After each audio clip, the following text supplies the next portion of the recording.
بھارت میں نیپاہ وائرس کے کیسز سامنے آنے کے بعد ایشیائی ممالک نے سرحدوں اور ہوائی اڈوں پر نگرانی سخت کر دی ہے۔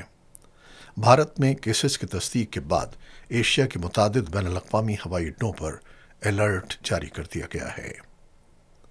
امریکی سینٹر فار ڈیزیز کنٹرول کے مطابق نیپاہ وائرس سے اموات کی شرح 40 سے 70% تک ہو سکتی ہے، جبکہ تائیوان کے سینٹر فار ڈیزیز کنٹرول نے اس وائرس کو کیٹیگری 5 کا انتہائی خطرناک وائرس قرار دیا ہے۔ عالمی ادارہ صحت نے نیپاہ وائرس کو ترجیحی خطرناک وائرس قرار دیتے ہوئے اس پر فوری تحقیق پر زور دیا ہے۔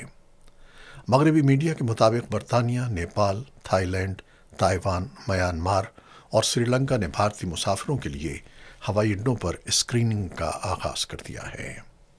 ماہرین نے خبردار کیا ہے کہ نیپاہ وائرس کی موجودگی میں T20 ورلڈ کپ کا انعقاد مختلف ممالک کے کھلاڑیوں کی زندگیوں کو خطرے میں ڈال سکتا ہے۔